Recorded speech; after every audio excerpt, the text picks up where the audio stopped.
ঘূর্ণিঝড় রেমাল সোমবার থেকে সাগর দ্বীপ সহ দক্ষিণ 24 পরগনার একাধিক উপকূল তীরবর্তী এলাকায় তাণ্ডব লীলা চালাচ্ছে। সোমবার সকাল থেকে প্রবল বৃষ্টি ও পাল্লা দিয়ে বেড়েছে ঝোড়ো হাওয়া। ঝোড়ো হাওয়ার দাপটে সুন্দরবন উপকূল তীরবর্তী এলাকায় একের পর এক ভেঙে পড়েছে গাছ।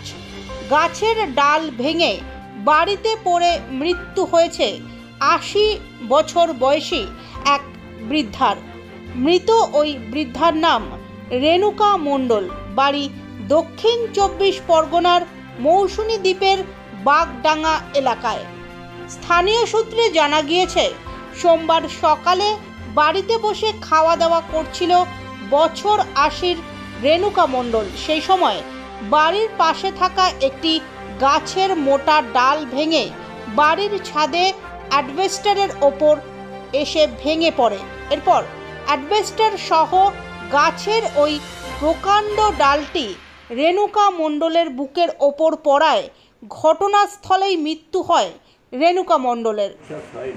কিন্তু আজকের সকাল 9টার সময় একজন বৃদ্ধা রেণুকা মণ্ডল, তিনি বাড়িতে তার রান্নাঘরে বসে খেতে বসছিলেন, কিন্তু ইতিমধ্যে সেই ঝড়ো হাওয়াতে ওনার বাড়ি লাগোয়া একটা বড় গাছ তার সেই অ্যাডভেস্টারের যেটা ছিল তার উপরে এসে পড়ে এবং সেই অ্যাডভেস্টার ভেঙে ওই রেণুকা মণ্ডল সেখানে মারা যায়।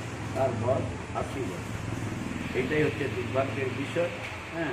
তাছাড়া বেশ কিছু আমাদের যেগুলো হচ্ছে মাটির বাড়ি, সেই মাটির বাড়িগুলো অনেকটা ধ্বংসাবশেষে পরিণত হয়েছে এবং তাদের সরকারিভাবে বলা হয়েছে তাদের ত্রিপল ইত্যাদি দিয়ে তাদের যাতে প্রোটেকশান করা যায়, তারা যারা থাকতে পারে।